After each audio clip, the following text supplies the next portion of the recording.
U.S. warns public about attacks on energy, industrial firms. Reuters, the U.S. government issued a rare public warning about hacking campaigns targeting energy and industrial firms, the latest evidence that cyber attacks present an increasing threat to the power industry and other public infrastructure. The Department of Homeland Security and Federal Bureau of Investigation warned in a report distributed via email late on Friday that the nuclear, energy, aviation, water and critical manufacturing industries have been targeted along with government entities in attacks dating back to at least May. The agencies warned that hackers had succeeded in compromising some targeted networks but did not identify specific victims or describe any cases of sabotage.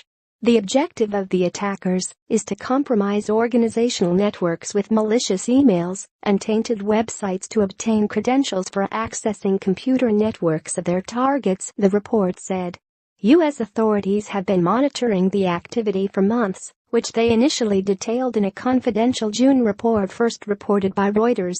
That document, which was privately distributed to firms at risk of attacks, described a narrower set of activity focusing on the nuclear, energy and critical manufacturing sectors.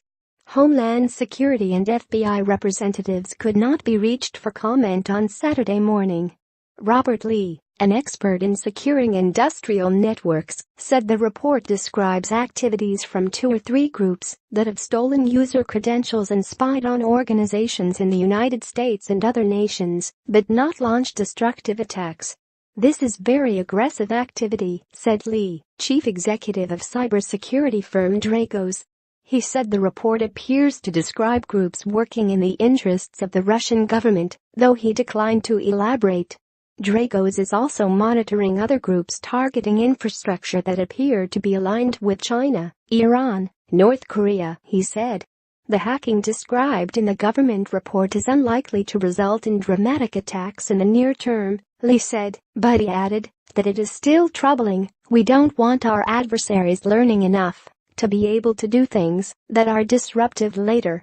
The report said that hackers have succeeded in infiltrating some targets, including at least one energy generator, and conducting reconnaissance on their networks. It was accompanied by 6 technical documents describing malware used in the attacks. Homeland Security has confidence that this campaign is still ongoing and threat actors are actively pursuing their objectives over a long-term campaign, the report said.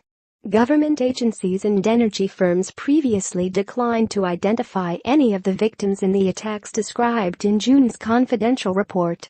Reporting by Jim Finkel in Toronto, editing by Nick Ziminski.